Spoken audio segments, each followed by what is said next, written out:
Hello, everyone, and welcome to episode 2 of Musician Memoirs on the In the Pocket podcast. I am your host, Kevin Chip Ginyard, aka 203 Chip G, and we're here for a special edition show. We are in my home, and I got my brother here with me, my brother D.W. Wright.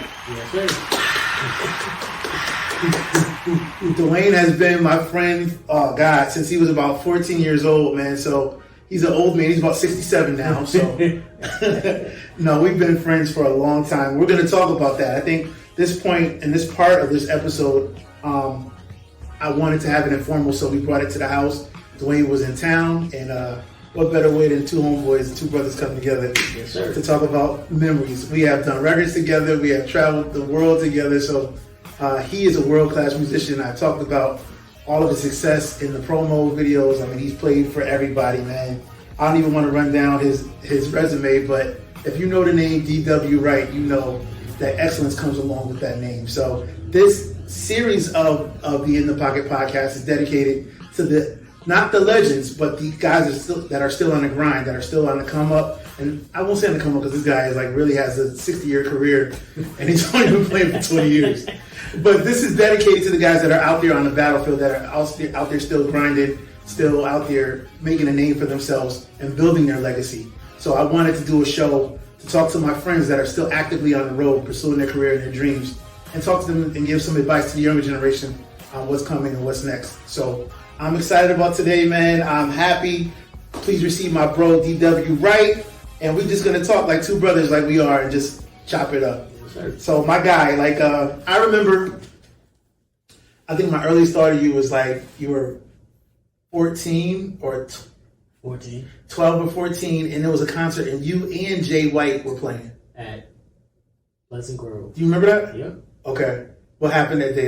You were playing your dad, or were you just playing? No, I was playing with my dad. That Okay. was my first time. That was the first gig I ever did with my dad. Whoa. So first at Pleasant Grove, that was Bishop Jameson's church, right? Yeah, Okay. that was his brother's funeral, Alan Jameson's. It was the musical. Yeah. The day before his funeral. Okay. Yeah, I remember that. And I was there with you for Praise, right? Yep. Yeah. And you stole the show, bro.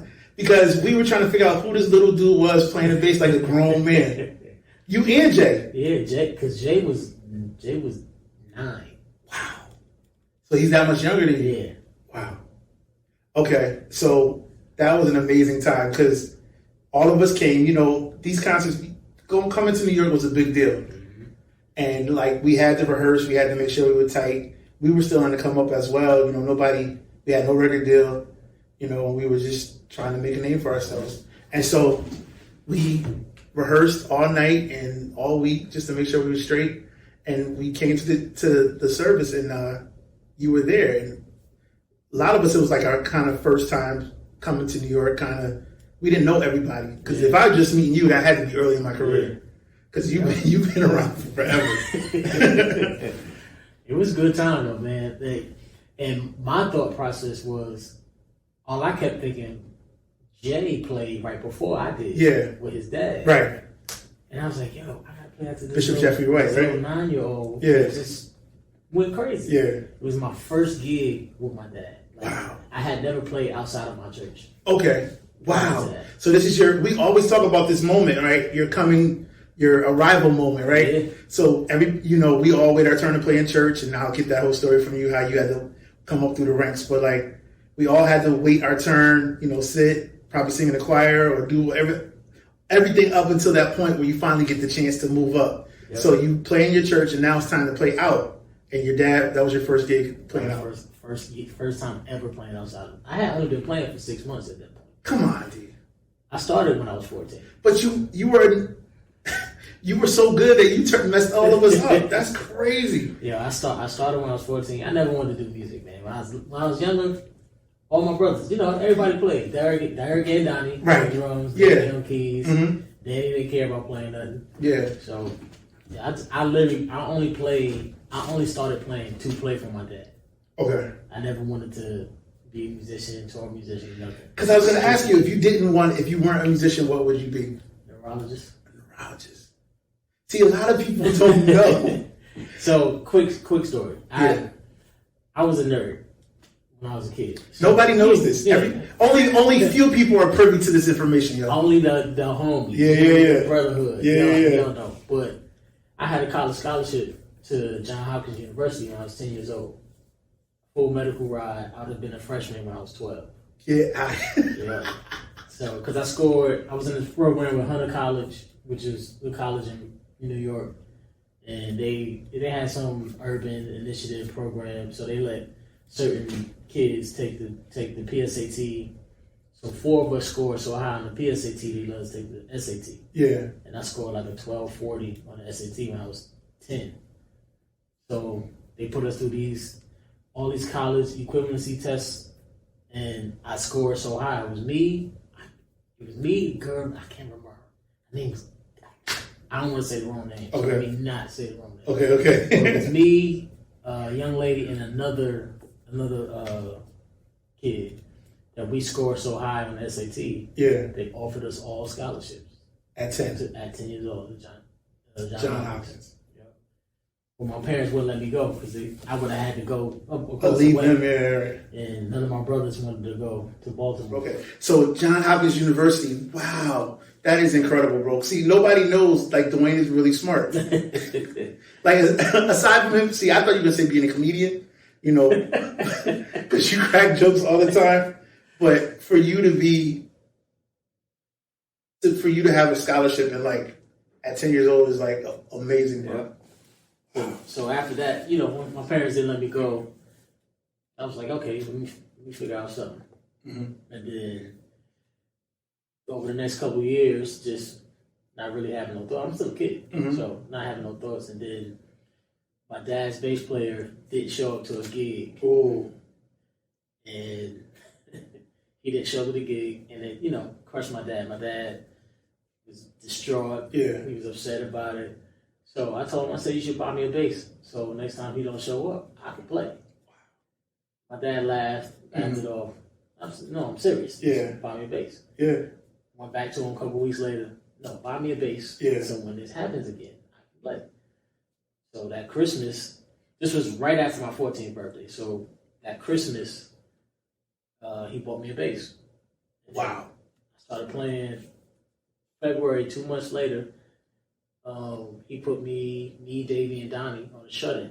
Yeah. He locked us in the church for 3 days from the outside, so we couldn't get out. Whoa. So, like, we missed school, everything.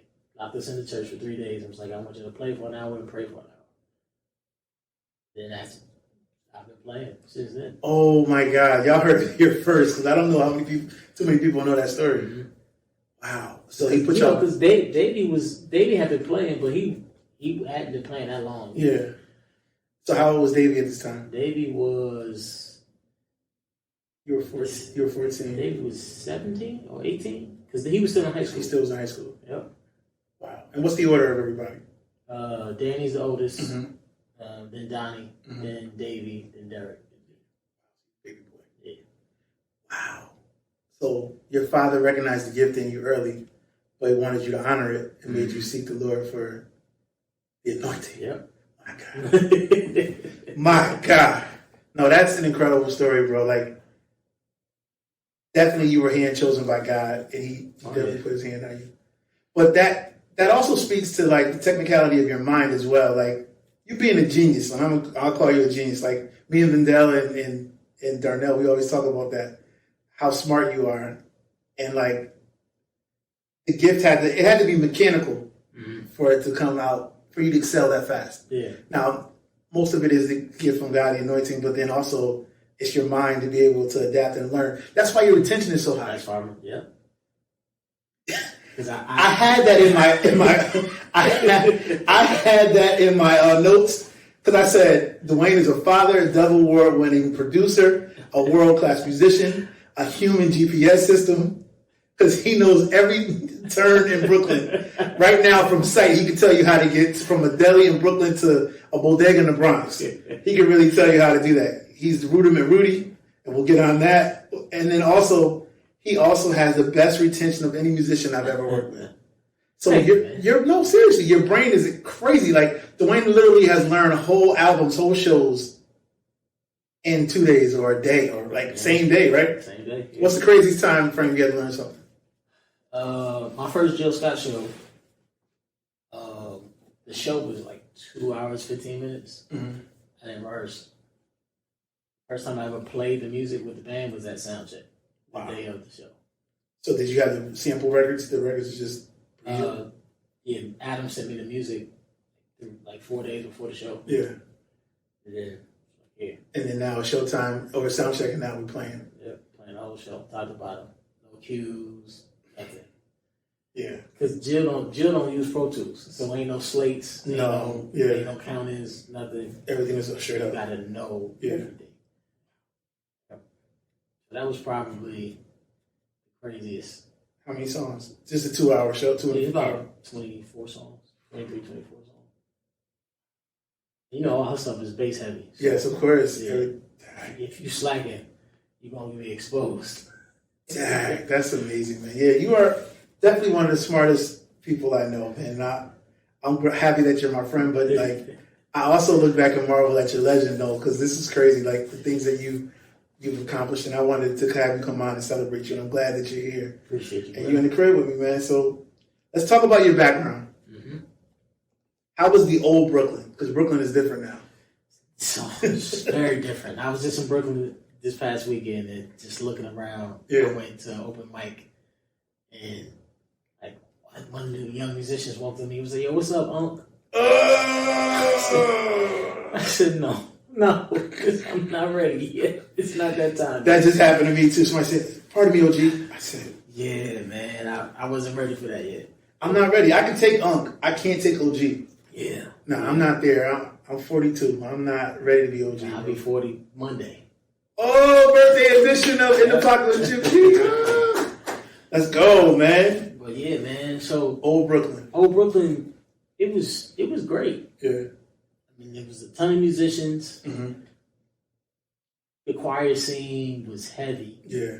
That dominated. Yeah. The choir scene dominated. Right. And there was no praise team. There was no praise team. Nah. There were no 6-4-1-5 songs. No. You had to know how to play. Yeah.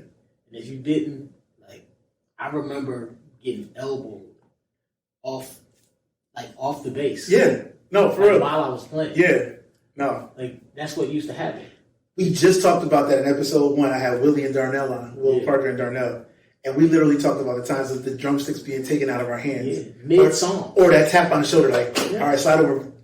You know, like, we talked about waiting for people, wishing they would go to the bathroom or they would be sick. Yeah. Or just an opportunity. Play altar call, prayer, whatever chance we got to play something. So those are the times that you're talking about. Yeah. Yeah. And then you wait. You got to wait your opportunity. Yeah. Because nothing's going to be given. Right. Nothing was given. No, nothing at all. We earned everything. Word. And we from the same era. Mm-hmm. Boy. Got thick skin. You got to that thick skin. Yeah. And even if you could be doing great. Mm-hmm. But because you're young, they don't want to accept and acknowledge that you went through that a lot because you were better than a lot of the old heads. And I took a lot of flack. I'm sure. Yep. I remember certain situations where we brought you in, people would be like, "You should bring Dwayne in because, like, what is this, Batman and Robin?" Yeah. You know, people would be tight. You know, they did not like that. You know, bringing in the young gun to replace. A lot of times, the old head coming in and move the young guy. My situation was always the older person coming to slide, but then you got somebody younger replacing the old head. That never goes well. They never accepted that. No. So I had to, on top of just being a young gun, I had to deal with that adversity from the people that I looked up to. Yeah, of course. So those people that I looked up to, like, you're a hero to me. Mm-hmm. And they're intimidated by you coming. They're intimidated or just annoyed that I'm here. Yeah. So they do whatever they can to. I mean, I've been sabotaged. It means all I can tell all kinds of stories, but I'm gonna try not to. Give me one without giving somebody's name. Yeah. What's the worst thing that was done to you?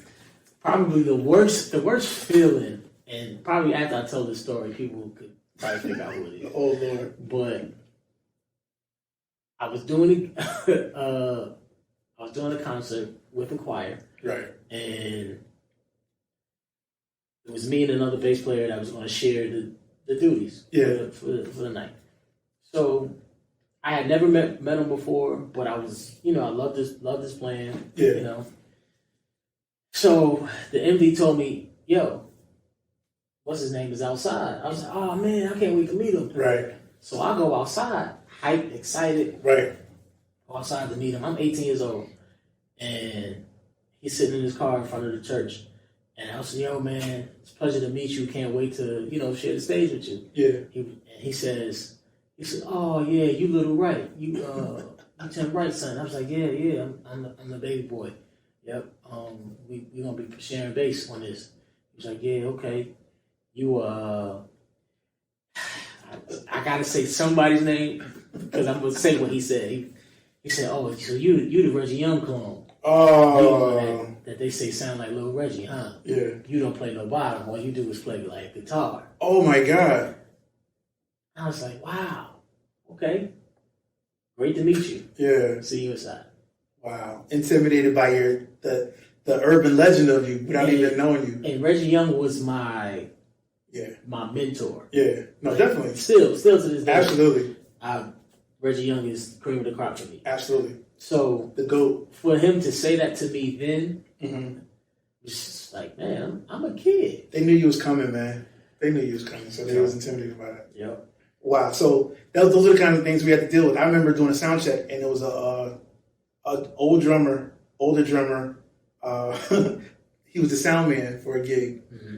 and I was on the road, and he was the sound man, and he was like critiquing every little thing I did. Yeah. Just hating, bro. Just because. He's like, oh man, that floor tom, to fix that 12, man. Like, this how you play? Like, oh my God, hey bro, what I do to you? Yep. Just upset that I was matter of fact, I was doing a gig for his church. Yeah. And so they didn't want him to play no more. So they had me to come in and play, and he was the sound man. So he got demoted to sound man. So he's like, why your cymbals so high? Yeah. Why you playing with these big cymbals? Like, just hating, like trying to find anything wrong. So we have all been through that situation. I think, did you feel pressure to be a musician with everybody? I know Davey was playing first, or who was playing first? Donnie was playing first.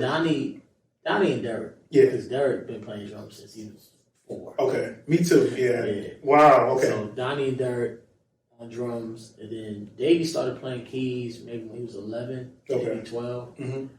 Yep. Okay. So, with your father being an established musician, you were around music all the time. Mm-hmm. Did that just cultivate your love for it, or did? Man, like it was. I had tunnel vision when I started. Okay. When I started, it was I'm gonna play for my dad. So, if his musician doesn't show up, mm-hmm. I can be there. Yeah. I didn't care about nothing else. Yeah. And then once I started playing, I think the night that we talked about. Mm-hmm. Pleasant Grove. Yeah. That's the night when I realized that I think this is something I want to do. Yeah. Wow. Yeah, so you needed that catapulting experience to kind of let you know, hey, I am pretty good. I could do this. Yeah. And then seeing Jay, like I said, Jay was 9 years old. That was crazy. I got to bring Eric Davis and Darnell on, to talk about that night because we had never seen. First of all, I talked to Will and Darnell about this, like, coming from where we come from, we never really got to see musicians our age that were playing at a high level. Right. So if you're from a small area like we are, you don't get to see a lot of people that do what you do. Yeah. It's not until you start traveling until you start seeing, oh shoot, this guy nice, or like, oh he's my age too, or wow, like there's more of us. There's more of us, right? There's a whole fraternity or our class, right? Yeah. So we didn't know that. So seeing little Jay White,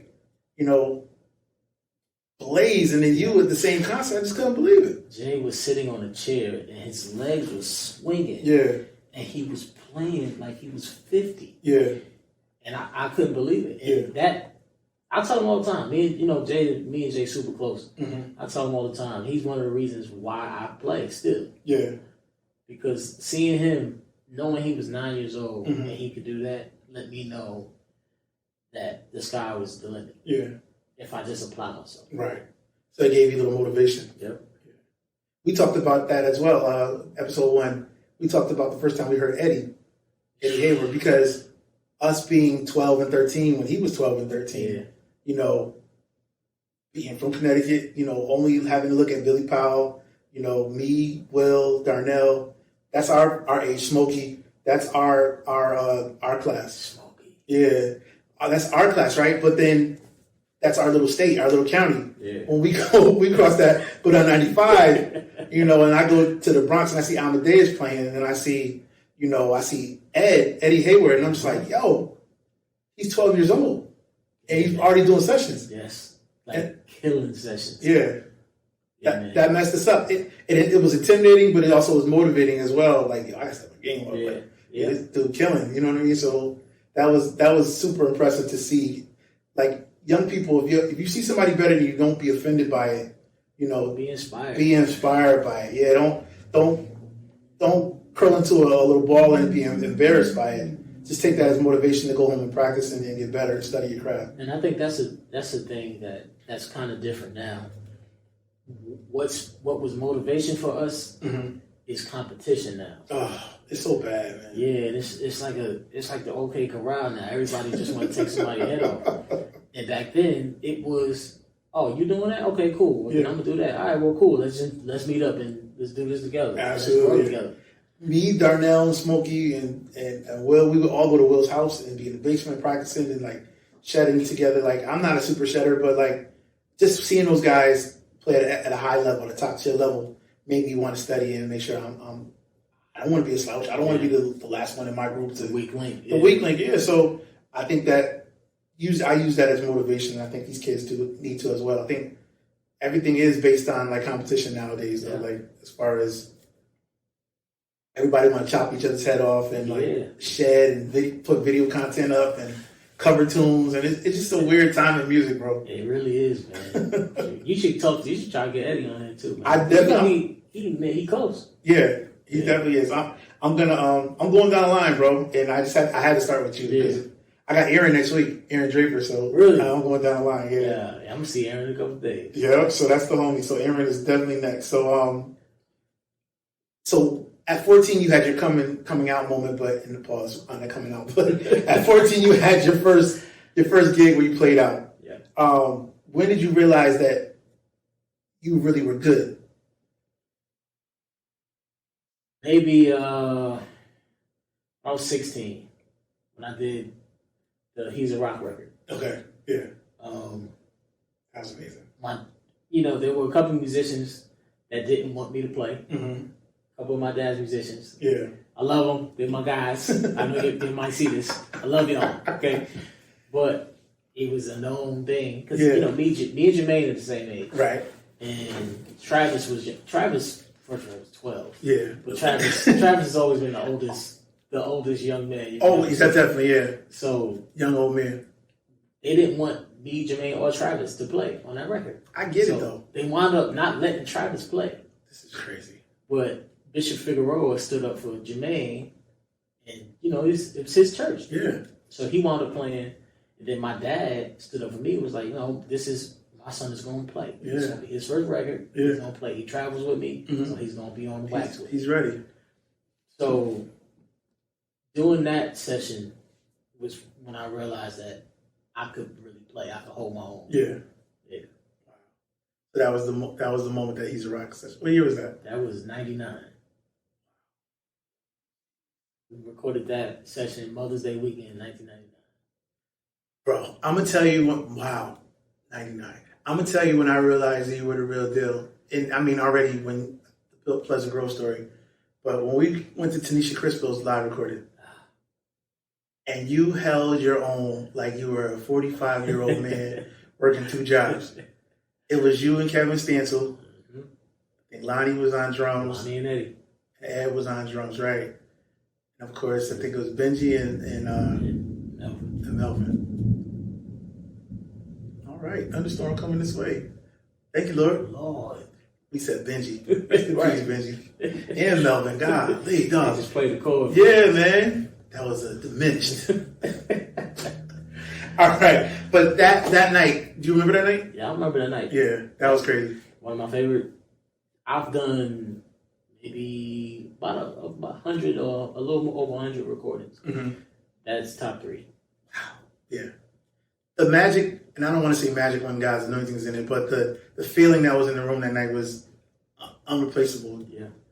I was in the balcony, and I was so happy my boy was playing, and I just was like, yo, this is crazy. Yeah. The musicianship was on another level, and that album still to this day. It sounds fresh. Yeah.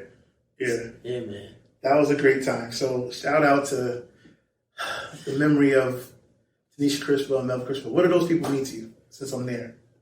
Melvin probably is top tier, top 5, maybe top 2 or 3 most influential people in my life, musically, my musical life. Melvin took me under his wing 2001 when I started playing with James Hall. Yeah. 19 at the time, and he just gave me a bunch of all the James Hall music. It was just learning. Yeah. Then I got to rehearsal. He said, "Okay, forget everything you learned." So what do you mean? He said, "I play one thing. John Peters is gonna play one thing." At the time, House was doing most of the traveling. He's like, "But House or Eddie, they're gonna play one thing, and then you're gonna play one thing. This is gonna come together. It's gonna feel good." Yo. And I said, this doesn't make sense. Yeah. Like, because me being a thinker. Right, of course. I was like, yo, that don't compute No, to me. no, it doesn't make sense. Until we sat down and started doing it. Mm-hmm. I was just like, man, okay. So this is my lane in this. Mm-hmm. And like that was a big part of what he used to teach me. Yeah. And it helped me. It helped me further on. Yeah. Like learning R&B, playing everything, producing everything. Mm-hmm. The way his mind worked was crazy. He was one of the greatest minds, and it's evident in his music, right? The progressions that he played, the lyrics that he wrote, are all timeless and can't be dated, bro. Like Melvin Crispo was one of the greatest minds and one of the coolest people. Yeah, one of the coolest people ever, man. Yo, Dwayne, man, like all them years going to GMWA, just kicking it, like I forget about those times, but they're in the back of my mind. Yeah. But and then when you think about it, it's crazy. Like I remember being in GMWA, me, you. Well, Lord. Wow, see, we out in the country and there's nothing but trees out here, and it's just like wide open sky. Ain't no buildings to mask the sound or anything. It's just God country out here.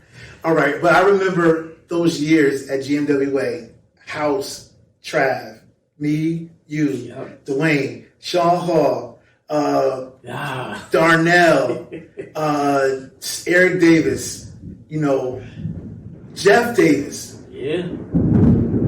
Lord, I hear you. Okay. This is wild. Those are some of the greatest times because those figures to me were larger than life. Yeah. So you got Melvin Crispo, you got Jeff Davis, legends in that game, but cool enough to hang with the young guns and show us love. And really show love. Yeah. Show love and show us the way. Talk about sessions. You know, Melvin would talk about different things. He treated us as peers, you know, like border Presbyterians. Yeah. The border press. Shout out to Boogie, man. And rest in peace to Joe Sales as well, man. Bozo. Like, those are our guys. Like, I met all those guys through you, man. Yeah. And just being your homie, I got my stamp of validation with all the New York cats, and we became family. Yeah. And now to this day, you know, anywhere I go, any interaction I have, it's always love with them. You know? But I was saying that those are some of the greatest times because talk about the music game, like we were talking about choirs. Talk about how, I won't say competitive, but how serious it was for the music scene in the early 2000s, bro. Yeah, it was real. Like, see, we can say competitive because it was friendly competition. Absolutely, yeah.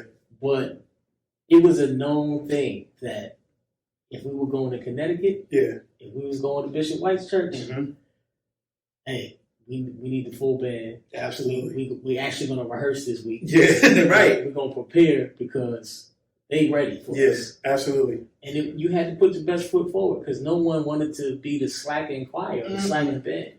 Literally, bro, it could be James Hall. So that would be you, Trav, Melvin, either Eddie or House, or John Peters at any given moment. That is a full arsenal of assassins. And then you bring like early time.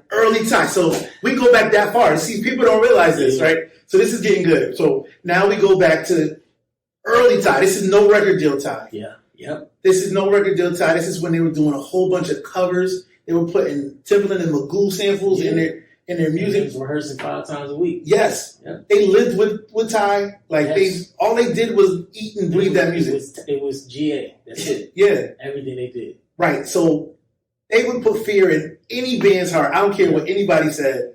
When Ty Tribbett came to town, you had to be ready. Yeah. So and then you had the young guns with you for praise. So you had me, Darnell, Adam, Eric, Tom, Tom, Keith Harper, and then Dwayne would play with us as well. Chris Russo and Nate Lefkowitz. So that was our band, and then we were coming, letting everybody know we wasn't playing. And then you had still Leon Lacey. LIV. Oh my God. And then you still, and Leon is another one who people don't talk about enough. Leon he's a genius too. He's in my top, like up there with Melvin, my top influences. Yeah. Like, Leon's crazy. Leon, I'm going to tell the story. He probably going to get me, but, I'll deal with that. Leon went to 5 Towns College. He enrolled like 4 different times for different things. Like, Leon plays trumpet proficiently. Yeah. Bass, guitar, keys, produces, scores, everything. Because he went for a year for each different concentration. Like, Leon he's a rare type of human being. No, I put him up there. He's a genius like you. The music that he was creating often wasn't received because it was over a lot of people's heads. Yep. But it was like, he's like the Mozart of gospel, literally, because he would be bringing, I remember when he first started conducting and writing, and we were at AIM that year. He brought the orchestra. And he brought the orchestra to AIM, bro. And I thought it was dope. It just wasn't. He had hired the union musicians in the city and gave them the sheet music. And that's hard to pull off. Yes. At a church convention with a terrible sound system. I mean, there were no cymbals at the concert. That's what kind of concert we were. Yeah. So it was like no bass rig, no cymbals. But everybody was trying to make it work. It was Doobie's concert. Mm-hmm. And he brought an orchestra, bro. That's how forward his mind was. Yeah. Where he brought the orchestra in and brought the session players in, and they're just tuning up and everything before. It sounded like the Philharmonic in there. And just for him to try that. Yeah. And that's the thing. He was always a risk taker, man. Never afraid. Yep. Never afraid. And what's his drummer's name? Paul John. Paul John had the most guts out of anybody I ever dealt with. Like, precision, very precise drummer, but not afraid to try anything, bro. Yep. Yeah. So you had Leon Lacey, Leon's Inner Voice, LIV. James Hall, Youthful Praise coming. Ford Memorial. Ty and GA. Ford Memorial, that's another experience where you go to Philly, you gotta rehearse all week because their church band alone. Yeah, just the church band. Oh my God. Yeah. Omar, Jamar, Wayne Moore, Spank or Jay Lawson, drums, Draper on percussion. Yep. Draper on talk, Drake. Yeah, absolutely. Those were good times. And then who else was and of course your father, then you had the legends. Then you had Hez Band, you had your father serving heat. Like the East Coast was lit, bro. And I didn't even mention SOP. Yeah, because then you got SOP. Then if you really want to go, you could say Jehovah's Chosen. Absolutely. Russell Delegation. Absolutely. Trinity Massey from Pittsburgh. Like it was a lot. It was power packed. That David Gates and Love, Peace, and Joy. Yep.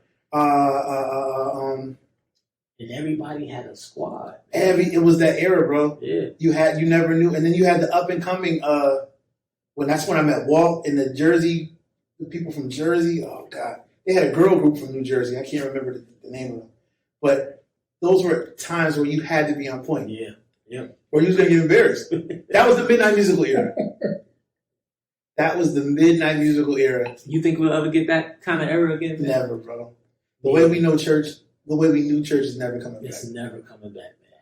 And I me and my brothers had a conversation about that long ago, and it's not sad because things have to evolve, but man, that was a time. It was the best time, bro. But we were officially those old heads that were all I do is reminisce now. Yeah.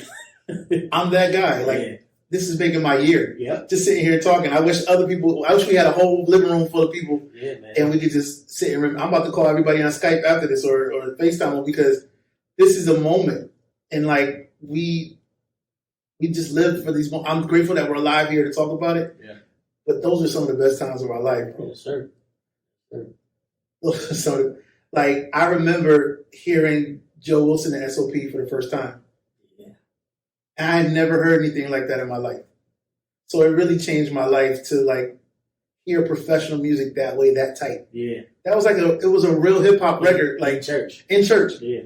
Like MPC, he brought his own sound system. And it didn't matter what size of the church or nothing. He gonna roll in his rack, his sound system, his keyboards and everything. Yeah. And be a full band. I learned that from him because I didn't understand. He was gonna deliver everywhere he went. Yeah, the same quality. Yeah, the same quality. And so he took pride in how he sounded. He said, we're not gonna rehearse all this. Because a lot of times we rehearse and it doesn't come out the way because you can't factor in how the sound is going to be. Yep, you get there, the church don't have no keyboards.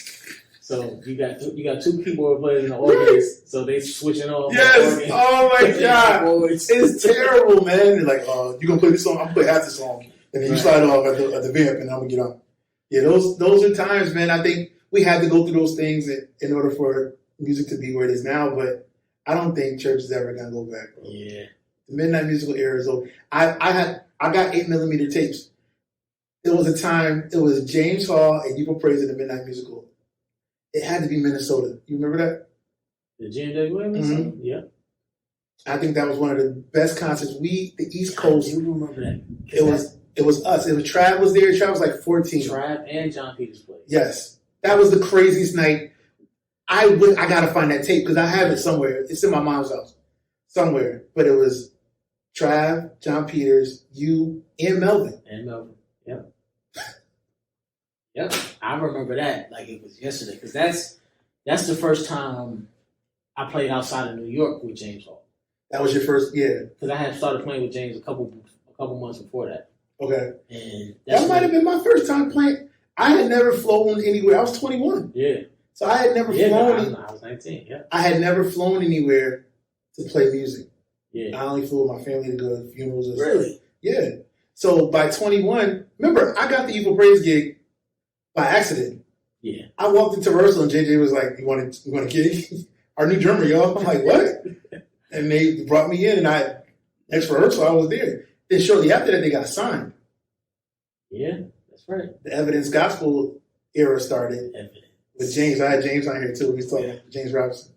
Shout out James Robinson. Yeah, sure. And so we started the whole Evidence thing, and of course, Evidence was a derivative of Gospel Flavor and GMWA and Bishop Jameson. All that is connected. Yeah. So we went to GMWA for the week. I had never been to GMWA for one. Yeah.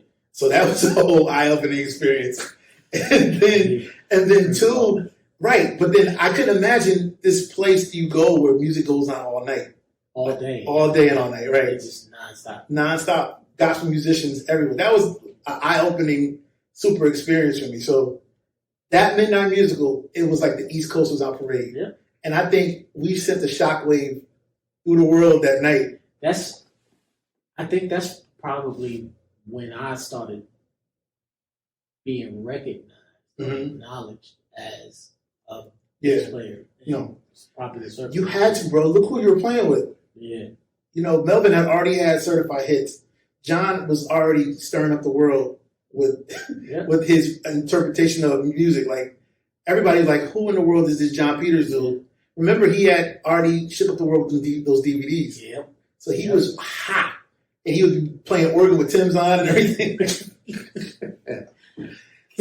So John Peters was this phenomenon, like that this mystical creature that you would see. And if you finally got to see him, he would have a crowd of musicians standing behind him. Because you couldn't comprehend. No. Like, just listening to the records is impossible to comprehend. But then watching him do it was a whole other thing. Then you got Travis Sales. Travis had just turned 15. I remember clear as day. I remember, waiting to go on backstage and Trav being on the piano. Yeah. And just killing. And we couldn't imagine somebody that young being that proficient. Playing like that, man. I didn't even know Corey then. I didn't even know Corey Henry then. Yeah. So I just knew Trav, and I was just like, this is crazy. Yep. So that night it was James Hall and Youthful Praise, and I don't know who else was on the bill. All I know is it was a crime scene, bro. A Holy Ghost crime scene. Because that night we all went for blood. Yep. That was a good night, though, man. Ooh, that was a good night. And I think that I made a lot of friendships from that era and that year. You know what I mean? I made a lot of lifelong friendships from that week. Yeah, me too. Like a lot of people that I met that week in Minnesota. Absolutely. I'm still friends with, because I also that week I played on the January Youth Choir. I saw that on your all credits, yep. Yeah. So we left a little early, so we didn't get to do any of that stuff. But yeah, man, I think we were there from Sunday to like Thursday. Yep. And then we got out of there. But those 4 or 5 days, bro, I didn't sleep at all. Like we had the most fun ever. And that was our first time really being away from home, working as working musicians. Yeah. That was a dope experience. That's for sure. That was a dope experience. And of course, us seeing you with James Hall and the way you played, you know, we always was like, yo, we need somebody youthful. You know, and shout out to Keith Harper, God bless, God rest his soul. Oh, man. One of my big brother, you know, when it was time to do the second album, I would talk to Eric and JJ, and we wanted a different approach on the bass, at least, you know, just a different sound. And we would be talking about who we can get.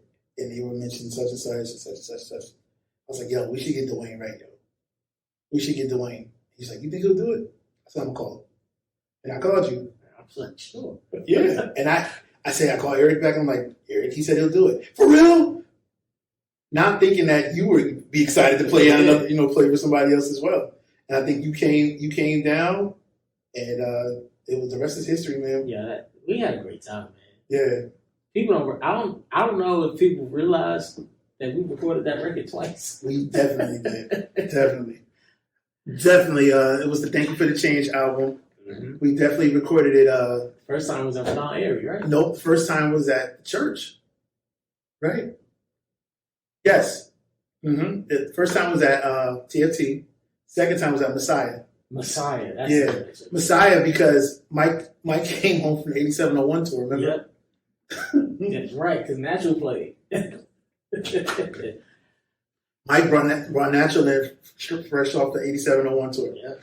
So we definitely had a good time, but just the epic rehearsals. Yeah. The rehearsals and the brotherhood, just the camaraderie, man. Yeah. How important is band camaraderie? Getting along with, because as a professional, you can play with anybody, right? Yeah, as professionally, you can play with anybody, but it feels better to look to your right and see somebody that's a friend. Right. It just means that much more when y'all connect. Yeah. So that's why I love rocking with you, man. Yeah. Even like everything you've ever called before, I've shown up for. Yeah. Because that's just because I know it's easy. Yeah.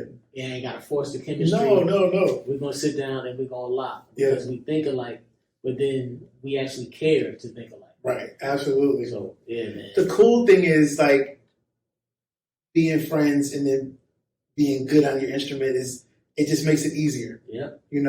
It's the relationship on and off the instruments, I think, and that's very important to have that chemistry.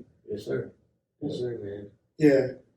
I think a true professional can sit down in any situation and play, but it's just better when it's the vibe, man. The vibe's got to be there, bro. Yeah. But you're that piece that can be inserted in any situation. Like you get down with your brothers, amazing chemistry with you and your brothers. You know what I mean? But then I've seen you with on a Jill tour, right? I've seen you blaze on that situation. I've seen you play with people you don't know. Yeah. It goes to your musicianship as well, but it also goes to your personality, because you have to be a likable person in order for these people to want you to come in. Yeah.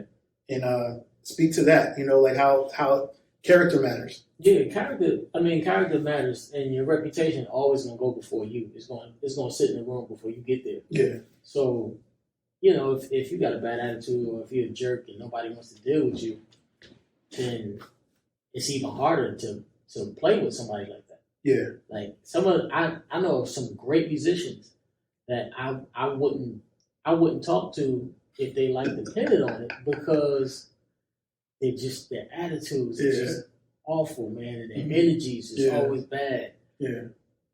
And there's no need to be that way. No. Like, we all human. We all put our pants on the same way every day. Absolutely, bro. So, like that, having that good character and a likable personality it helps. Yeah. Man, I think I'll take character over skill any day. Yeah. Yeah. Because I'd rather deal with a C-level musician than an A-level musician that's a jerk. Yeah. That's going to make me regret calling you. Yeah. I'd rather just work. Music is about team anyway. Yeah, especially when you're touring. Because when you on the road with somebody, you only on the stage for maybe 2 hours out of a 24-hour day. Yeah. So the rest of that time, you have to deal with the person. Yeah. And if I can't stand the person, if I can't deal with the person, I could find somebody else to make the other 2 hours bearable. Absolutely, man. And that's why a lot of guys, man, be phenomenal, but you ain't gonna get a call. So how did you first meet Adam Blackstone? I met Adam Blackstone at the GMWA, and I think it might have been 03 or 04, maybe. Wait. I think, it might have been a board meeting. GMWA board meeting. He was playing with, it's a group, it's an artist from Philly that he was, from South Jersey that he was playing with. But we met then, and we just, we kind of, built a loose friendship. Mm-hmm. And then maybe like 2 years later, 2005, when he first started MDing with Jill, there was a Sugar Water tour. He was with Jill. Erykah Badu was on that tour. Ricky Minor was on that tour with Queen Latifah, and I was out with Floetry. So we were remember that, yo. We were out for 3 months, and from then, we got super close doing that tour, and then it just continued. That's my guy. Yeah. So that was his ascension. That wasn't his first tour, right? That wasn't his first tour, but that was his first major ND gig. Yeah. He was doing Jill in 2005. So y'all came up together on that same tour. Yeah. And then, of course, he ascended, but y'all always kept that relationship going. And so from that, he would call you to do fill-ins? Or he would call me to just fill in. It was random stuff at first. And then the first major thing he asked me to fill in for was Jill. Because as he was doing Jill, he got the call to do Kanye. Yeah. This is 2007. Yeah. So I was initially supposed to fill in for 2 shows. Mm-hmm. That's why I never rehearsed. Yeah. I was only supposed to do 2 shows. Yeah. I did the two shows, the first 2 shows, and first 2 shows were great. I'll never forget the first show because it was in Houston. Wow. And Gary Mays was there. Gary Mays and Chris Day was there. And Little John was playing drums on that tour. Wow. And I was nervous out of my mind. I'm sure, yo. So, and then I remember Chris saying to me, "So, you about to do this tour? You about to do this show with no rehearsal? I want to see this." So, did the show, played the whole first show flawless. Yeah. No mistakes at all. Right. So, from that, it kind of built, and then we did the next 2 shows, and Jill loved me. We built a relationship. Yeah. She asked me to do the European tour, which came a couple weeks later. That was 08. Yeah, I did that. And then between Adam and Jill, they decided I wanted to stay on. How long did you do that gig? I know you're still on it now. So that's from 2007 to now. 15 years. Yeah. That's amazing for you to be a young man to have. Can you imagine? I can't even imagine saying 20 years ago. You know what I mean? We're at that point now where we were like, that was 20 years ago. It's crazy. 15 years ago. Because my first, I used to play with Jessica Wilson. That was my first R&B situation, and then China Black. Shout out China Black. Wow. But my first major mainstream gig was with Nelly. Wow. Nissan Stewart. Nissan put you on. Yeah. We was at the GMWA. I met Nissan at GMWA too. We was at the GMWA in 2002, I think. No, I met Nissan at the PAW convention in LA. He hit me. He was like, "Yo, man, I got some stuff coming up in New York. You think you want to do it?" I was like, "Yes. I don't care what it is." Yeah, of course. Anything you want. Yeah. So it turned out to be Good Morning America and 2 local gigs with Nelly. I was like, "Sure." Yeah. Easy. Yeah. Wow. How important is networking? It's super important, man. You talked about character. Now, do you have to take the initiative, or when you're in the room with these great people, what do you do? It's a little of both. Okay. You have to take the initiative, but you can't be annoying. Right. Because you can annoy yourself out of the gig. I would say in this era with bro, sis, fam, that's my dog, Unc. Like, how do you help the musicians like find their way? A lot of people actually don't like that. Yeah. Like, there are some guys that, okay, cool, you kiss up to them. They might put you on a gig, but then they're gonna pay you half of what you're supposed to get paid because they know you're too hungry. Yeah. They know you're too eager. Okay. You can't be too eager. You gotta be hungry. Yeah. But you can't be starving. Yeah. You gotta walk that fine line, because if somebody sees you starving, they are gonna use and abuse you. How cold is this game, man? It's cold blooded, man. It's cold blooded. These people ain't your friends. No. 95% of the time, they're not your friends. Yeah. When they need a spoon, they're gonna get a spoon. When they need a fork, they're gonna get a fork. Wow. It's just what it is. But I mean, it's good to be hungry. It's good to put yourself. Not everything is social media, so put up videos to show what you can do. Yeah. But at the core of it, be professional. Yeah. Show up on time. Mm-hmm. Like, if you're doing a gig, learn the music at home before rehearsal. Yeah. Rehearsal is not for you to learn your part. Nah, not at all. Rehearsal is for you to put your parts together. Yeah. That's what a lot of people mess up. They come to rehearsal unprepared, and if you come to a bigger situation and you show up at rehearsal and you don't know music, that's the easy way to get a one-way ticket home. That's the easy way to get sent home. So you got to be prepared. So you got to be hungry but not thirsty. Hungry but not thirsty. Yeah. Because the thirsty always comes off the wrong way. It gets you clowned for one. It get you clowned, and then once you get clowned, it's hard for people to take you serious after that. Because your name is already dragged through the dirt. Yeah. The world, as big as this community is and the world is, it's big but it's small, right? It's big but it's small. Yeah. Oh man. Yep. Yeah. Have you ever had a bad experience on the road? Oh yeah, I've had a few. Yeah. I remember touring with shout out Ryan Leslie. Oh Lord, bless you, man. Man of God, that's my dude. But I remember around the time when his laptop got stolen. Yeah, his laptop got stolen. We were all together. We were with him when his laptop got stolen. Wow. Like we went from a show, we went to the after party all together because we traveled as a crew, and we were in the after party for 40 minutes. They parked his car in an underground garage. The car came back to get us, his bag and everything. Where they parked the car, the cameras were off in the garage. It was a clear setup. So he felt like it was a setup. So he gets mad. We had 3 more shows in Germany to do. He decides that he's not going to do no more shows with that promoter because they set him up. So we go from there to Amsterdam. He puts us in a hotel in Amsterdam for a week. Yeah. While things get figured out. We were getting death threats. Oh my God. Like people calling out hotel rooms. Yeah. Like, we know what y'all look like. Y'all don't know what we look like. Y'all don't know who we are. Oh my God. Getting bona fide death threats for a week. Did he come and check on y'all, or he just no? Did he stay in Germany, or no? He went somewhere else completely, and just left us y'all there. Left us there. So that that was me, LaShawn Thomas, and Chris Morgan. Shout out, yeah. Like we talk about that. We talk about that all the time, man. We were sitting literally scared to go out the hotel. They left you for dead because you're in a foreign country. Anything could happen. So what did y'all do? How did you get out of it? I mean, after that week, he decided he talked some stuff out with the promoter, and they worked it out. We finished the Germany shows. Yeah. But then that was my last time touring with him. Yeah.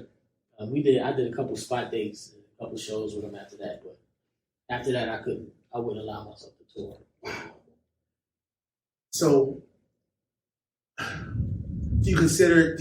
how do you know when to get close to an artist and when you and not to? Like, does the artist invite you? Is the artist your friend? Most times the artist is not your friend, but you gotta understand that. But at the same time, I have to have some kind of personal relationship. Okay. We don't have to be friends per se, but I gotta be able to have a conversation with you. Okay. Doing the gigs where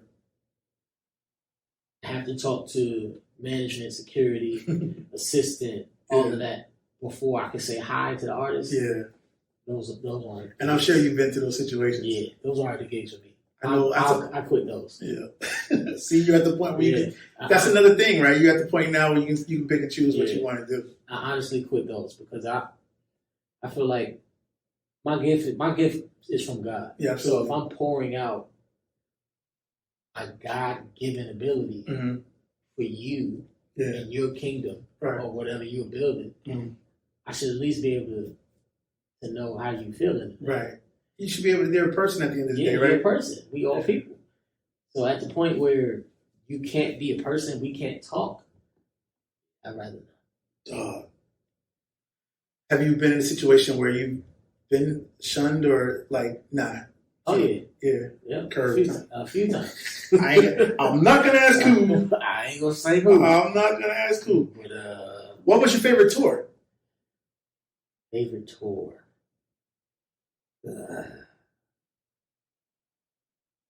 Had a couple, but first come to mind, Timberland. How many cities? Shock Value. Shock Value tour. Yeah. Wow. We toured from about January to March. Okay. In the States, and then live band or just a DJ? Nah, full band. Full band. Myself, Daniel Jones, Jerome Harmon, Chris the Indy, Mike Scott on guitar, Spud on drums. Wow. Yeah, Terry Santil on percussion. Yeah. That was a great tour, bro. Everything went well. Yeah, everything. It was, and we played some smaller venues. It wasn't a stadium tour. It was Timberland. It was Carrie Hilson was on. Did she do that tour too? Or So he green screened a bunch of artists. Okay. Like we did Philippines, and JoJo and Justin Timberlake came out with us with that. But, was it international? Yeah. Ooh. But most of the dates, 90% of the dates, he just green screened. He had them film. Yeah. They performances or whatever. That's he green screened the whole tour. But yeah, that was. What year was that? 2010. Yeah. Yep. Shock Value tour. Okay. What's your favorite genre to play? It has to be gospel. Yeah. That's where we come from, dog. Sure. Yeah, man. Because there's an influence of everything that comes from gospel. So it's like gospel's the bed. Yeah. Hip hop, pop, country. I play country now. Country, instrumental, jazz, everything at the bed of gospel. Yeah. So that's because everything, come from gospel, right? The origin of all music comes from black music. Pretty much. Yeah. What are 3 things that you carried with you at all times, like when you're touring? What are 3 things in your gig bag? 3 things in my gig bag. Altoids.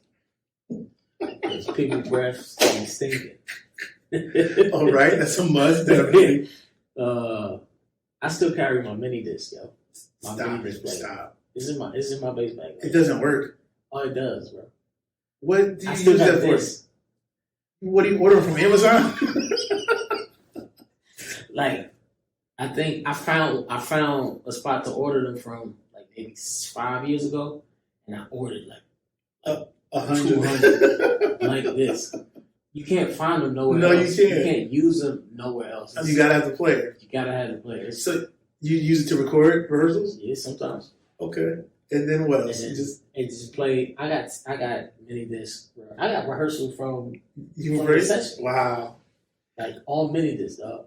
I used to have cassettes, and I think I don't have none of that stuff. Unless it's in my mom's house, I don't know. I got cases. You open the mini disc cases? Yo. I got the books. Yeah. Wow. So I carry that. What else? Something else. Harmonica. Like, I got a harmonica in my car and in my bass bag. Oh, you prepare for anything. All Anytime you gotta perform. Any given time, you see me walking down the street, in a restaurant eating. I didn't know how you was gonna come in here today because I didn't know. I told Sherry, I said, I don't know if he's gonna come in with the glasses, a wig, dog. I just saw the funniest thing. You just played for Mary J. Blige. Yeah, robed. Talk about the minstrel robe, bro. Robes and strobes, man. You know, because it started as a joke because I used to love seeing musicians play with robes on. It was funny, the most ridiculous thing. Absolutely. Especially when you play drums because it gets in the way of it gets in the way of everything. Like, so seeing somebody with a robe on with all these puffy sleeves, flipping sticks and all that, I just felt like it was the funniest thing ever. So I said, man, I'm going to start wearing robes to try to get musicians to start wearing robes again. Trying to bring robes back? Yeah. How's that going for you? Man, I was so hot on that stage, man. Where was that at? Because I just saw the clip of Mary dancing. That was last week. That was last week in Philly. The Roots picnic. Yeah. It was 90 degrees outside. Why did you go through with that, bro? Because I told myself I was going to do it, and that was it. You got an expensive cleaning bill because I knew that thing was drenched. It's in the cleaners right now. That's why I don't have it on right now. Oh my God, Dwayne Wright! I'm going to show you. He just did the Roots picnic, playing for all these artists and playing for Mary J. Blige with a choir robe on. This guy, full robe. Yeah, he's famous. If you know Dwayne, you know that he'll wear a robe anywhere. He's always ready to minister in any setting, in any genre. You gotta go where the people are. My God, touch the people. Pause. What's a common mistake, or what's one thing that will get you sent home? Be late. Yeah. Miss lobby call. Yeah. I remember the first time I missed a lobby call with Jill, and it was because I didn't check my email. It wasn't that I overslept or anything. I was up, but they sent the email to everybody, so nobody's immune because everybody got the email. Everybody got the email. They moved lobby call up an hour. So I'm still thinking, we were in Seattle and we was driving to Oakland. Yeah. I'm still thinking, oh cool, I got time. So I'm in my room wide awake, listening to music. And I said, man, let me go downstairs. Go downstairs about 2:45. Lobby call was 3:15 a.m. So I'm like, okay, cool. 3:15 come. I don't see nobody else. I was like, man, everybody late, man. It's crazy. They don't be about me on time. About another 10 minutes go by. I was like, this can't be right. Yeah, this ain't good. So I called the MD, and he was like, yo, aren't you on the crew bus? I said, I'm in the lobby the whole time. Yeah. He was like, are you serious? So I called Aaron Draper, who was on the crew bus. I said, yo, bro, you don't left me? Oh, I thought you was on the band bus. Oh. They left, they moved lobby call from 3:15 to 2:15. Wow. So they pulled off at 2:30. So the bus had to come back and get me. Oh, double back? Because we had a show the next day. How far did they get? They got like 45, like an hour away. So they had to double back and come double back. But because I was late and everybody else was on time. Yeah. Everybody else was there. I had to pay the overcharge for the bus driver, which was like $350. Yeah.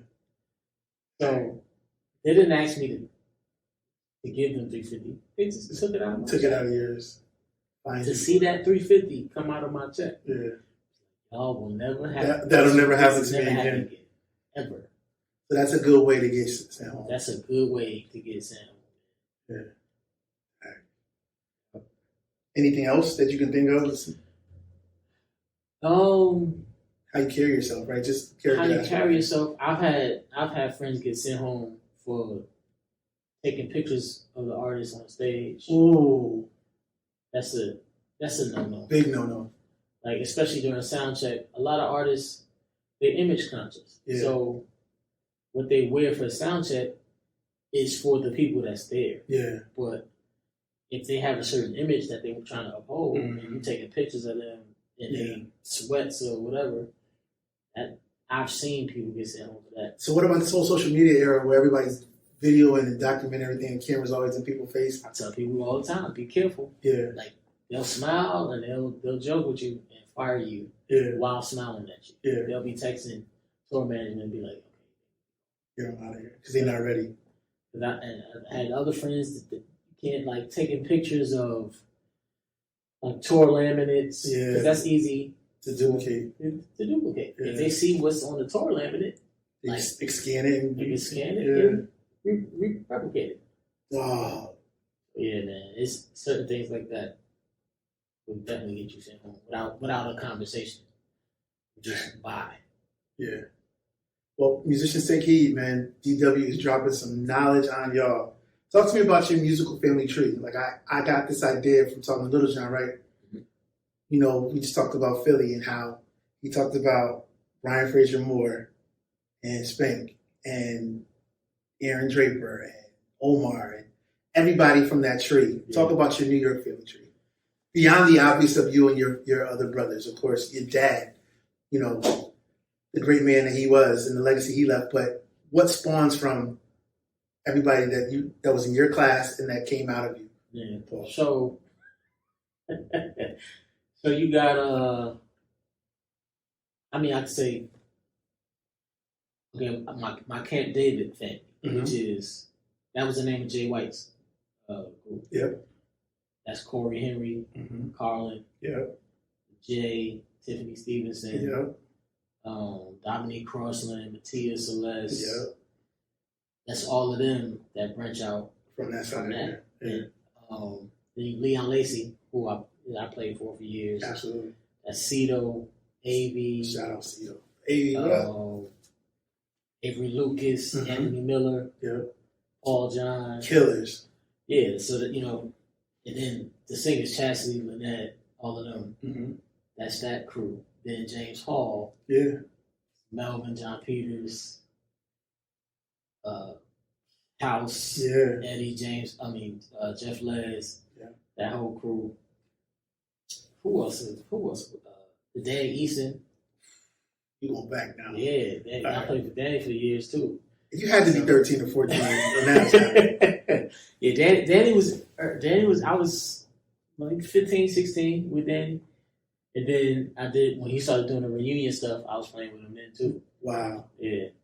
So you can keep going, because there's more. That tree is crazy. Then like David Caton. I'm about to say CMG, who's one of CMG. Who's David Caton's another. He's up there with Melvin. Absolutely, he's on my list. Yeah. But CMG, that's the Figueroas, Timony. Yeah. Manasia. Yeah. Caton, of course. Infathomable.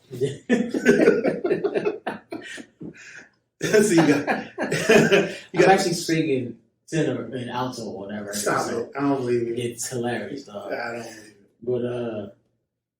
But you got that whole tree. And that's the thing that I didn't really realize until maybe a couple years ago. I've been a part of so many situations as the guy in each situation, but it's like 10 situations. So, that... You're not even 40 yet, bro. You lived an amazing life, bro. And God is good, man. God is good to you, man. That's dope, because we didn't even go to St. Louis. Yeah. We didn't even go to Connecticut. Because you got a 203 side. All Philly. You got a 860 side, because you did as many gigs with us as you did with Doobie. Yeah. Right. We ain't talk about Doobie and Kevin and them. And then Philly, I spent so much time. Like, I played with Floetry for years. Yeah. Music Soul Child. Jill, of course. Who else from Philly? Jeff Bradshaw. You have a card. You have a membership card to all these camps, bro. You have all access to all of these families. Yep.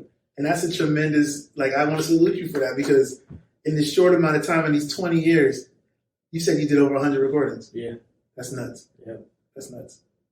And I can probably count on my hand the amount of times you did overdubs. So thing with that is, my dad used to tell us, my dad didn't let us do overdubs. Yeah. So whatever we recorded, he said, well, if you didn't want the world to hear it, you shouldn't. and he would stick to that. Yeah. Like one time I got a chance to do overdubs. That's because I stole a hard drive. And booked the studio time. Wow, so you can do it yourself. To do, yeah. Because you was like, I'm not going out like that. I couldn't allow myself to go out like that. I literally stole the hard drive. We went out of town for 3 days, stole the hard drive, booked the studio time, dumped all the files on, had the engineer put the new bass in, and I put the hard drive. Wow. Did he know that? He didn't know. He didn't know. He found out, like, when we were doing the final mixes for the record, he was like, this ain't what I don't know what you're talking about. Oh my God! You stole the hard drive. I had to. No, I feel you. But that how did that shape you? Because it definitely puts you in a different mindset. Yeah, that's why I take everything that I do serious. Yeah. If I'm playing for 15 people, if I'm playing for 15,000, I take it the same approach. No, you do. Because I don't know who's going to be on the other side of this. No. And who's going to hear it? You're right. Who's going to hear it? Yeah. And I always hear my dad say, like, if you don't want the world to hear it, don't play it. Wow. Yeah. Like, still to this day, man, I still hear my dad saying that. That's a lifelong lesson that you can apply and other musicians can take heed to. Yeah. Like, I mean, everybody back in the day, drums had to be tight. Yeah. Like there was so much pressure. There was no overdub in drums. Yeah. So for me, and I mean, we still had the mobile trucks coming outside when I first got in the game. There was no Pro Tools. Like it was tape. Yeah. And it was like you paid $20,000 to have the mobile truck come sit outside, and they ran every line, and they checked the mics, and you recorded straight to that truck. Yeah. You added. You're not replacing. No. You added. Yeah. But you can't replace nothing. No, drums and I think kind of organ were the two things in the audience participation.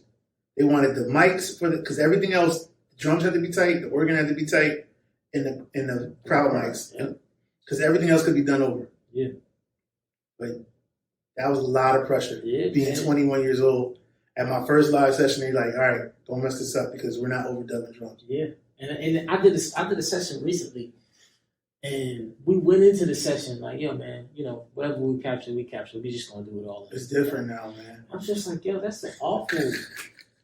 I don't know how to approach music that way. Yeah, me either. And it just it feels dirty. It doesn't feel right. I'm too passionate for that, and I think I'm from the old school like you. Like I want to put my best foot forward, and I want to knock it out. I ain't trying to just think about overdubs and.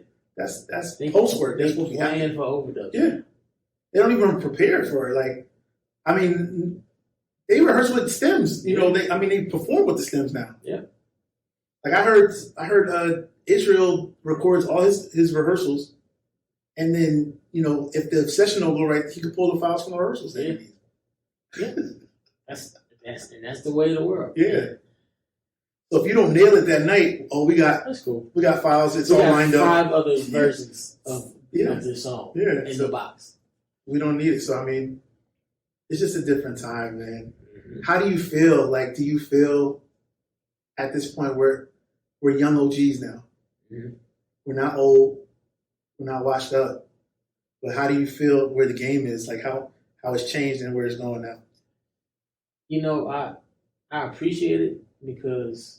Like I said before, like we gotta evolve. Things gotta evolve. Mm-hmm. But I feel like it handicaps people to a certain extent, man. Yeah. Because, like you said, like one of my pride and joys is having great retention. Because I don't want to have to do it over. Mm-hmm. So my goal is to nail it first. Yeah. One take, Jake. Mm-hmm. Like let's knock it out. You hired me to do the job. I'm gonna do the job the first time. Mm-hmm. So you don't have to go back and clean up. Yeah, no, I get it. So how are you handling, how long do you see you doing this? Do you want to continue to tour or do you want to? Well, part of the reason why I moved to Nashville was to slow down touring. Okay. So I wanted to be in a place where, spend time with my kids. Man. Yeah. So I wanted to be in a place to make road money at home. Yeah. And the studio scene in Nashville is really good. Heavy. The cost of living, I cut my expenses almost in half. Yeah. Moving from New York to Nashville. So did you sell a house back home, or did you? Yeah. Wow. Sold that thing.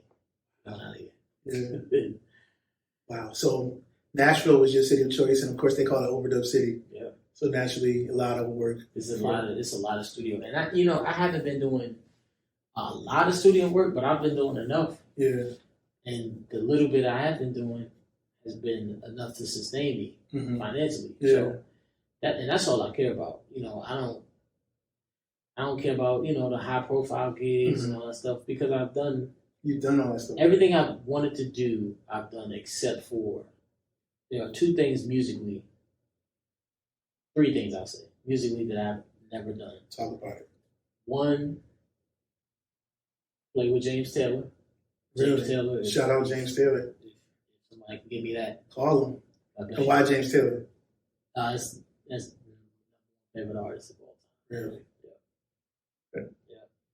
So James Taylor, and the last two things, play at the Grammys and win a Grammy. Okay. So those two, that can definitely happen. So everything else, every country I've ever wanted to go to, I've been blessed to go. How many passport books do you have? I'm on my third. So every country that you wanted to go to, you've been to. I've been to. And then London or Paris? London. London. Yeah. Australia or Japan?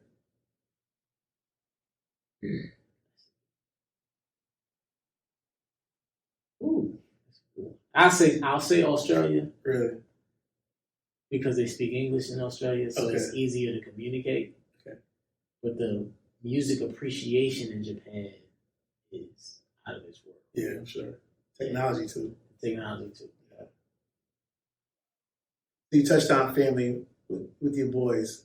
How has being a father changed you? Everything is intentional now. Yeah. It's things have to make sense. They have to make sense. Yeah. That's where I'm at, bro. I can't leave the house because it's just cool. That is so crazy. We think the same way. Like, no, it has to make sense. It's the time of life we're in. It's yeah.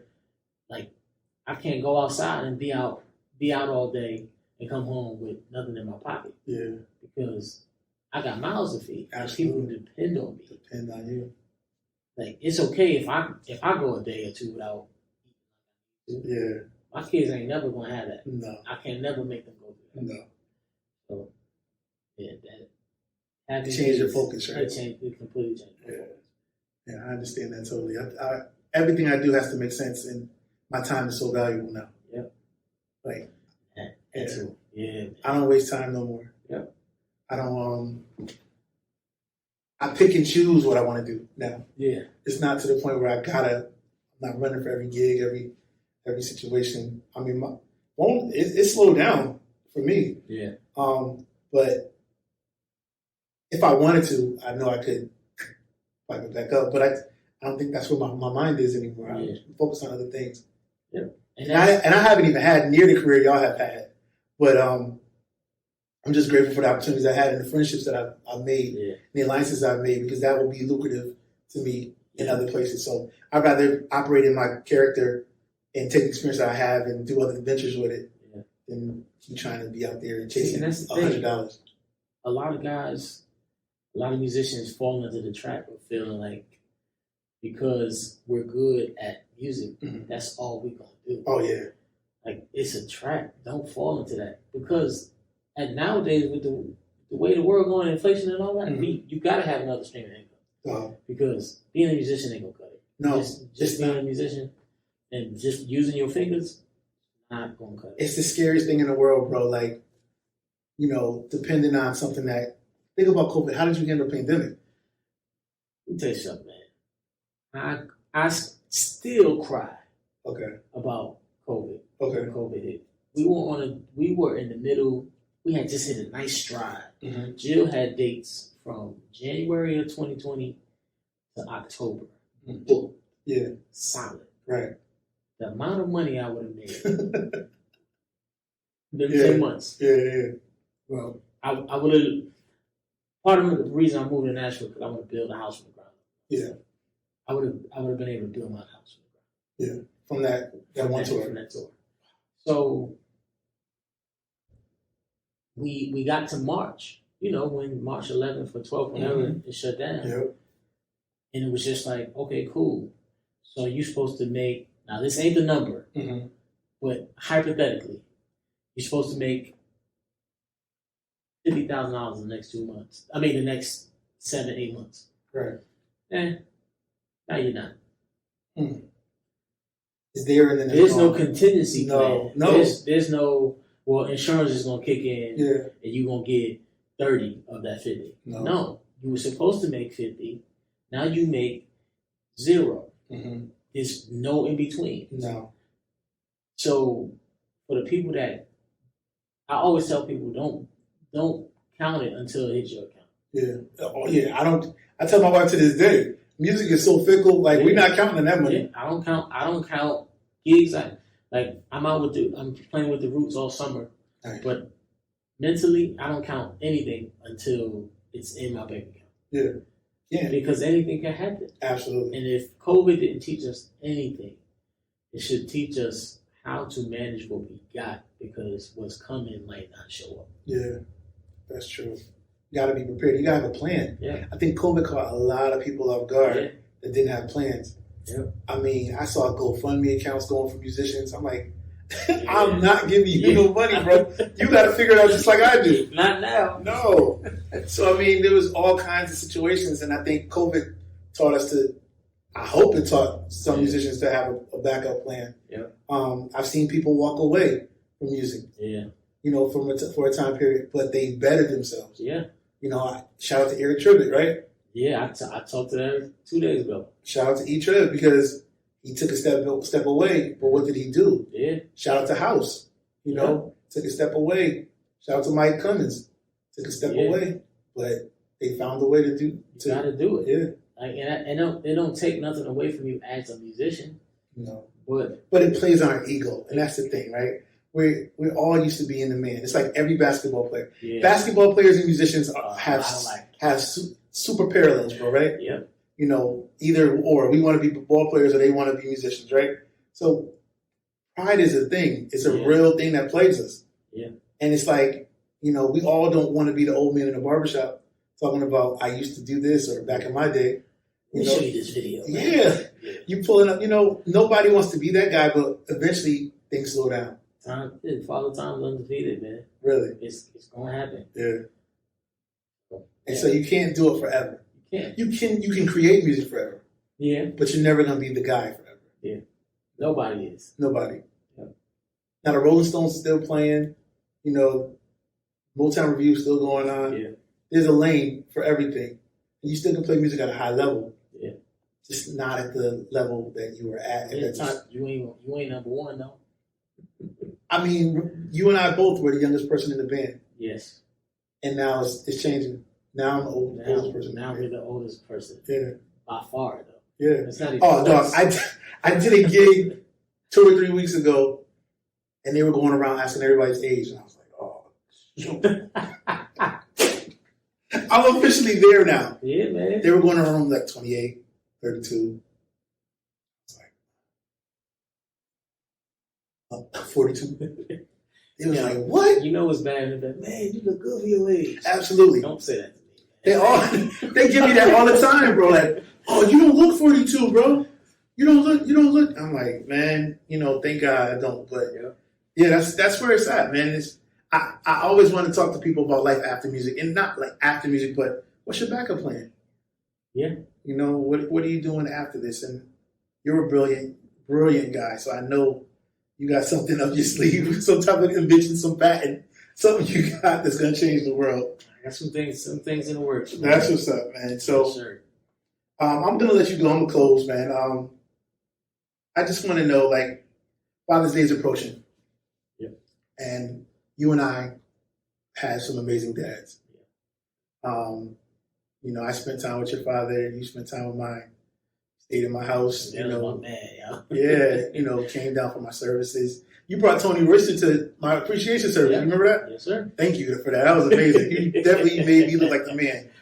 DW, I had my church would give me appreciation service. They didn't pay me. So I would get one offering.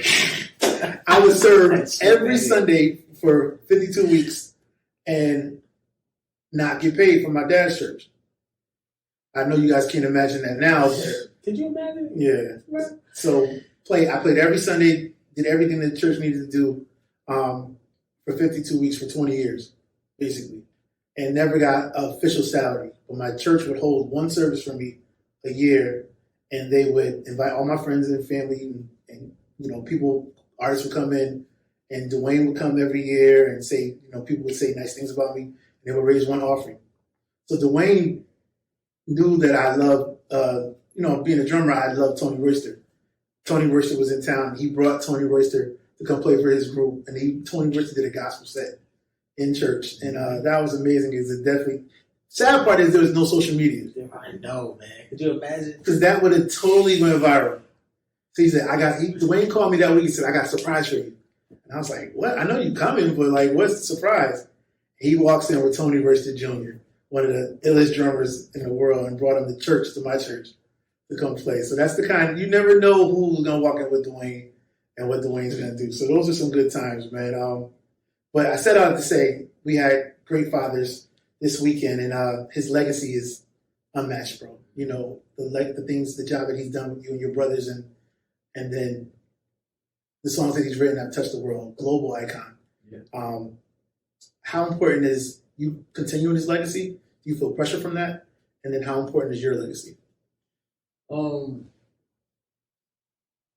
I put pressure on myself. Okay. Let me say that. Yeah. Because I don't want him to ever be forgotten. Right. Because I feel like he was already unheralded to a certain degree. Okay. In the mainstream, the Mm-hmm. masses. Yeah, I understand.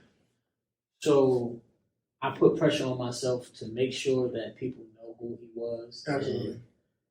And that everything I do is an extension of how great he was. Yes. And it's funny because Father's Day is Sunday. Mm-hmm. His birthday is Friday. Wow. His birthday is the 17th. Because my mom's birthday was yesterday. 14th. Oh, wow. Same week. So she's 14, my dad's 17, I'm 20. That's amazing, man. So that's an amazing week. Wow. Yeah. Heavy. And then it's always Father's Day weekend, Yes, too. always. So, super heavy. Yeah, But, my dad's legacy, man, was amazing. Yeah. There's so much stuff that he's done that I'm still finding out. Yeah, I'm sure. Like, maybe 5 years ago, Action Bronson, the rapper, Yeah. he sampled, Alchemist, DJ Alchemist, Yeah. sampled one of my dad's songs. Wow. I've never heard the song before. And it's recorded. It's recorded. They reached out to us, to get Clear the sample and everything. I was like, it's awesome, but I don't know the song. What record is this? So I listened to the song, which made me listen to the whole album that song is on, which led me to a whole rabbit hole of stuff that my dad did that I never knew about. What was the artist, the record? It was, I think it was Friendship Baptist Church in New York. Wow. It's a record that my dad produced. So my dad produced and wrote a lot of records for a bunch of different random people, choirs. He didn't put it out under Savoy or Malaco. Mm-hmm. He just wrote it, produced it, let them put it out, and they put it out. That was it. Wow. He then promoted it. It was like, so some stuff you can't find it on the internet. No, you can't. You literally have to fall on it. Yeah. There's about 50 records that people never know about. My dad did a record every year. We found this out a few years ago. My dad recorded or produced a record every year from 69 to when he passed in 2008. Wow. Every year, at least one. Yeah. So that's 40 years. Straight. Just nonstop. Wow. So there's a ton of music out there, and me and my brothers now we're digging into the legacy and bringing some stuff up. Kanye, Sunday service, absolutely, Comes with Blessings, right? So he's he's immortalized, bro. There's no way you can mention the word gospel music Yeah. And I honor your dad. Yes, sir. He, even being, my mom probably she has everything. Before we could go to the Holy Convocation, Yeah. she would get autographs. Her and my dad would go up to Myrna Summers, go up to your father, go up to Twinkie, and get autographs and bring them back to us when we were little kids. Yeah. So I still have an autograph of your dad somewhere in the file somewhere. But I mean, this is before I even had a relationship with him. But I remember the last day I saw him, and it was the day before. And because we were in Detroit, we were all in Detroit together. And we had just did, you and Vidal stayed. Yeah. And we were going home. And as we were leaving, I saw him that day. Yeah. And so I remember I was right there.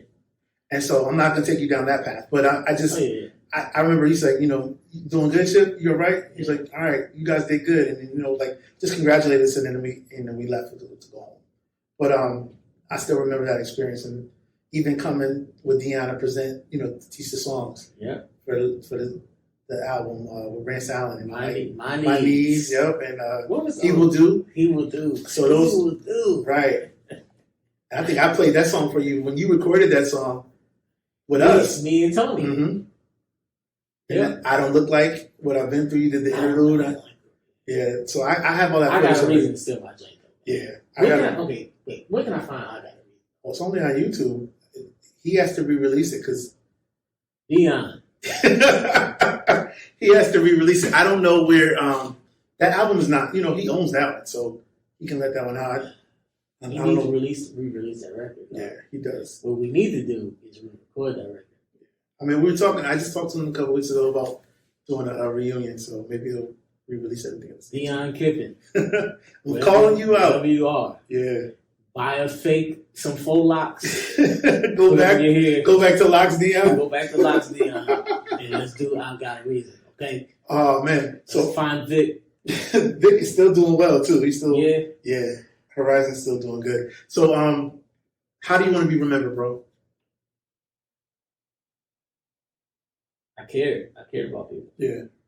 Yep. I cared. Everything I touched, everything I put my hand to, I cared about it. Yeah. I played with love, I showed love, and I just genuinely loved it. Yeah. That's what's up, man. Well, there you have it. Episode 2 of In the Pocket with Chip G, Musician Memoirs with the young legend, the young OG, my brother. We kicked it, man. We just had a conversation between brothers, man, on the couch, just hanging out, man. Now we got to get something to eat, but I appreciate you guys hanging out with us for this time. I'm honored that my brother was in town and we could sit down and chop it up. He has so many more stories to share. We didn't even scratch the surface. Right. We're kind of being political in this one. We're gonna have to be a little more candid in the second episode. We'll come back.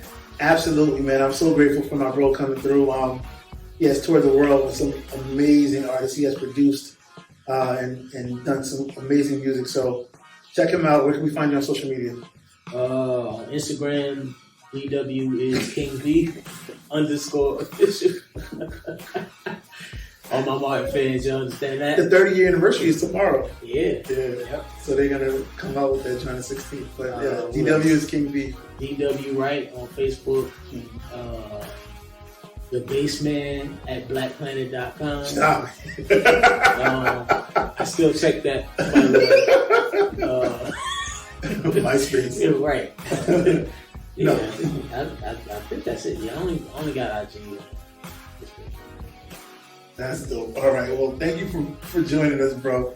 Our next interview will be July 6th with touring percussionist and member of the BBE All-Star Band, my bro from Philadelphia, Aaron Draper. He's of The Roots, Rihanna, Jay-Z. You don't want to miss it. He's my guy, and he has a lot of stories to tell as well.